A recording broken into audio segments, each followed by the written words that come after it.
Bien, antes de continuar con las videoentrevistas, pues tenemos que recordar que esperamos vídeos de ustedes relacionados con la situación, con la epidemia del coronavirus, al número de WhatsApp 679-999-426, que es el WhatsApp de Televaldepeñas.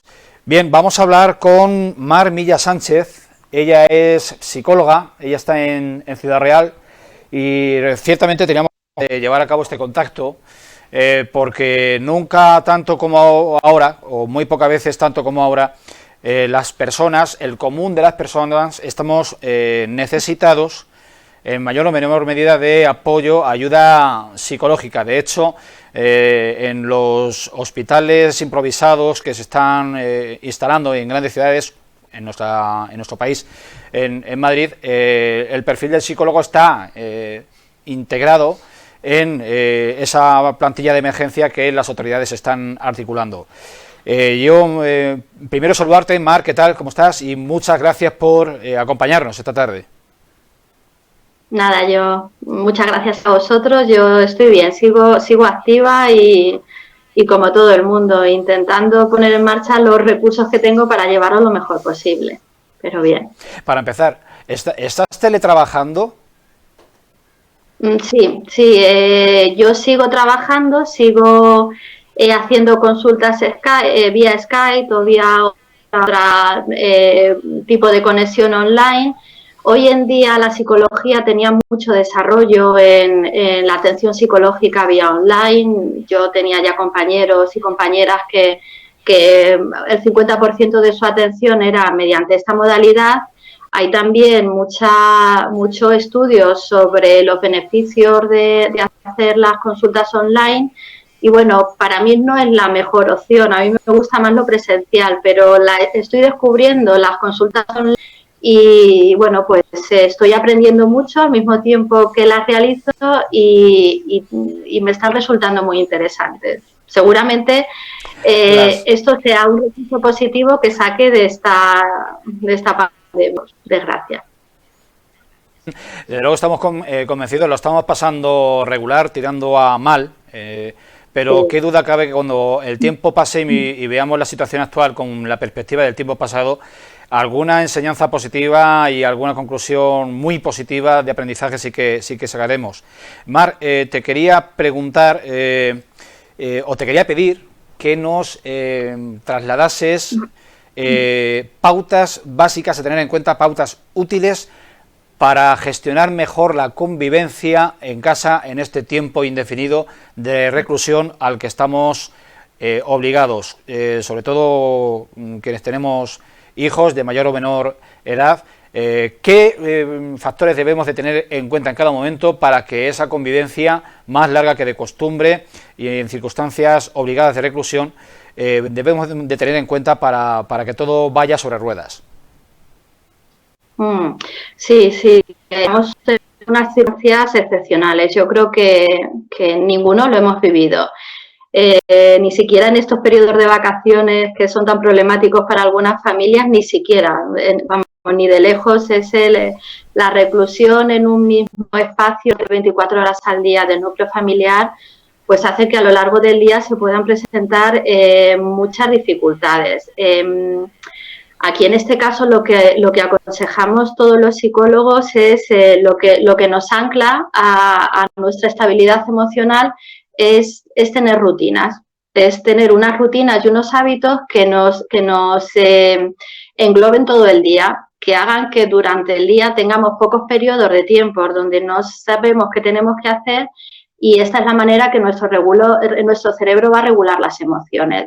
Cuando estamos bien, el salir a trabajar nos regula, el hacer actividades de tiempo libre, el hacer ejercicio, el estar con otras personas, pues eso lo tenemos que trasladar al entorno de casa, levantarnos y tener planificados nuestros días. Los niños, sé por muchos padres y madres que tienen mucha tarea educativa que hacer, y ese es un buen núcleo para empezar a organizar todo el día, atender las tareas educativas de los niños y el teletrabajo de los padres en caso de que tengan la suerte de poder seguir trabajando. también me llega a través de mis pacientes que los niños tienen mucha tarea, entonces ocupan mucho tiempo de la mañana también a sus padres, pues es organizarse para que tanto el papá y la mamá estén pendientes de esas tareas con los niños. A partir de ahí tenemos que tener en cuenta que lo que nos mantiene emocionalmente estables es la secreción de unos neurotransmisores como la serotonina, la dopamina, la oxitocina.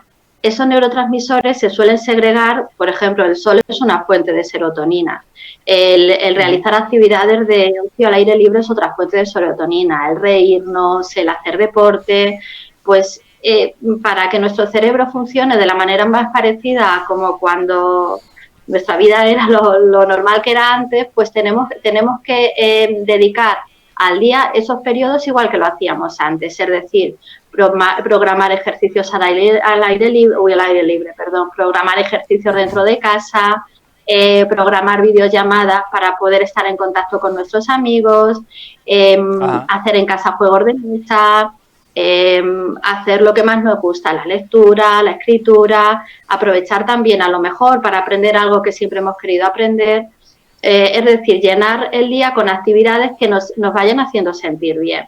Tenemos que estar con nuestra familia, pero también necesitamos un tiempo para nosotros solos, porque venimos de una manera de vivir, pasamos mucho tiempo nosotros solos, pero sí poco con nuestra familia.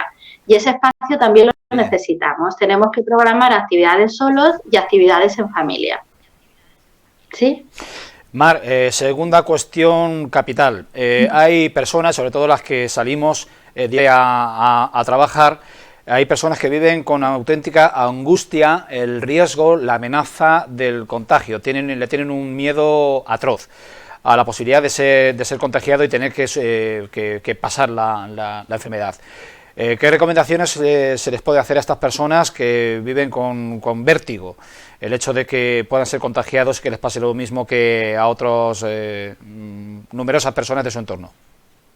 Sí, a ver, eso es miedo. El miedo es una emoción, no es ni buena ni mala, es una emoción que nos sirve igual que el resto de las emociones.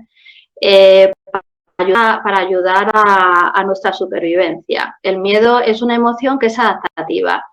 Cuando sentimos miedo, nuestro organismo se protege y precisamente estamos en un momento en el que necesitamos o hemos sentido el miedo y necesitamos protegernos. O sea que en este caso esa emoción está completamente normalizada. Eso sí, dentro de los niveles o la graduación del miedo, nos estamos encontrando con personas que niegan ese miedo, que su mecanismo de defensa es negar el miedo, para negarse a sí mismas lo que está pasando.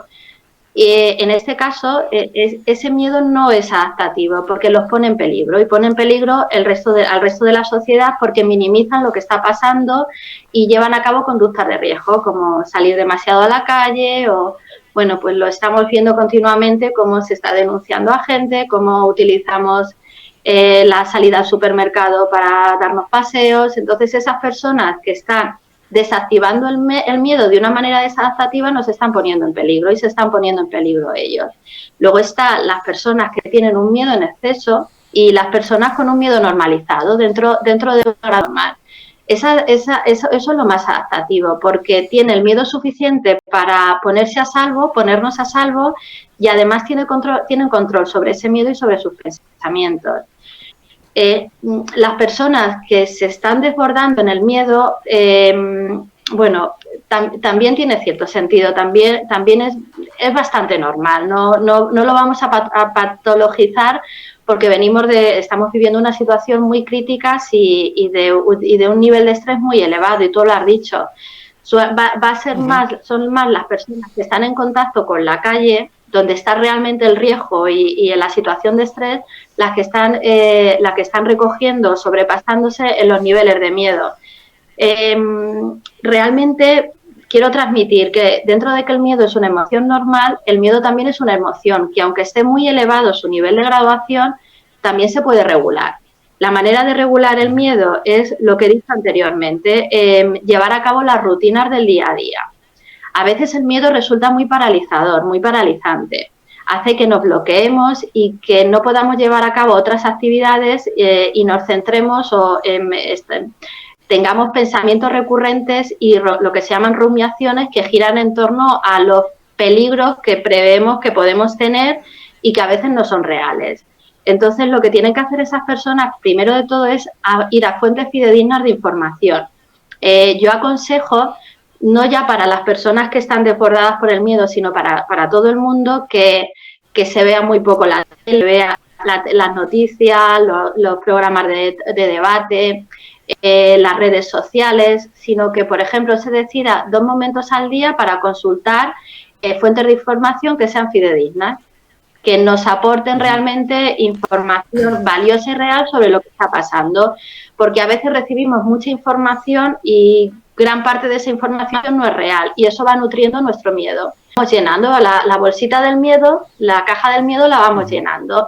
Entonces, para eso tenemos que cortar la fuente de información y ir a las fuentes que nos aportan una información real con datos sobre lo que está pasando y cómo nos podemos cuidar. Lo otro que tenemos que hacer con nuestro miedo es externalizarlo, es sacarlo fuera, hablar con nuestros familiares, decirles cómo nos estamos sintiendo, normalizarlo. Que no dé la impresión que es algo vergonzoso, no me tengo que sentir así, no lo puedo hablar con nadie, sino dejar que las personas que están en nuestro entorno nos ayuden. Luego también muchos compañeros y compañeras mías están siendo muy generosos y están poniendo en Internet tutoriales sobre cómo hacer relajación, técnicas de respiración, mindfulness, y se trata de dedicar varias veces al día un ratito a poner en práctica esos recursos. Y luego la última opción, o no la última, cuando lo necesiten, no pasa nada, es ponerse en contacto con un profesional de la psicología. Yo conozco muchísimos profesionales desde colegios, desde asociaciones de psicólogos, que están creando redes de voluntariado psicológico para atender de una manera gratuita, online, por teléfono, a personas que en estos momentos ese miedo, esa angustia, esa incertidumbre no la sepan canalizar y a través de que busquen un poquito en la red, que nos van a encontrar fácilmente y que se pongan en contacto, porque son recursos que están a su servicio. Vivimos un momento excepcional y tenemos que poner en marcha recursos excepcionales. Mar, ¿sí? Te propongo subir un tercer y último peldaño, que quizás sea el menos halagüeño.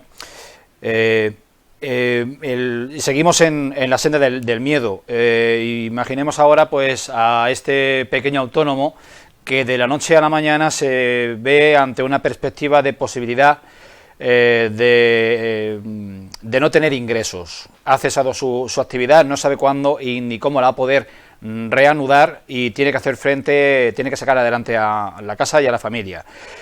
Este es otro tercer factor que le atenaza, que le puede bloquear y que le está desbordando. ¿Cómo administrar esa amenaza tan real como la sanitaria, la de la salud? ¿Cómo administrarla para que para evitar que extraiga de nosotros lo peor y que es el no dar soluciones a un problema serio? Sí, completamente de acuerdo contigo. Es otro escenario peor del que hablábamos anteriormente, porque a la amenaza sanitaria se le une la amenaza económica y estamos de primera mano, conocemos a familiares, a vecinos, amigos que les está pasando eso. La incertidumbre, al miedo se le une la incertidumbre de cuando eso termine, qué es lo que me voy a encontrar. Ya, pues la incertidumbre es una emoción pues que emana del miedo también, que es derivada del miedo. Y ahora mismo yo creo que los consejos que le puedo dar son exactamente lo que he hablado antes, es centrarse en lo que pueden hacer, en lo que pueden resolver ahora. Hay líneas administrativas de ayudas a autónomos, tratar de estar muy bien informados, hablar con la familia de cuál es su situación actual para encontrar apoyo y recursos en los cercanos y bueno, en la medida de lo posible, bloquear lo más que se pueda ese tipo de pensamiento, canalizarlo, de cuando esto termine tengo que atender a lo otro, porque si a esa incertidumbre le vamos a añadir también la frustración de que estamos atados de pies y manos, ahora no se puede solventar nada de nuestra situación económica o profesional, sino que tenemos que confiar en cuando esto termine y entonces encontrar los recursos para salir. Entonces, bueno, pues tirar de lo que he visto anteriormente, el apoyo familiar, del apoyo social, de la acción local o administrativa, de cómo resolver su situación ahora mismo, y bueno, pues utilizar las vías de apoyo psicológico, voluntariado que le estaba comentando, pero bueno, sí que es cierto que ahí el panorama se complica otro poquito, sí. Mar, Milla Sánchez, muy agradecidos por tu intervención, por tu asesoramiento, sin duda muy claro y muy útil, muy esclarecedor. No descartes que volvamos a recurrir a ti en próximas fechas y de entrada reiterar nuestro agradecimiento y darte un abrazo a distancia. Que vaya todo bien, Mar. Bueno, otro a vosotros y nada, aquí estoy para lo que necesitéis. Muchas gracias. Muchas gracias.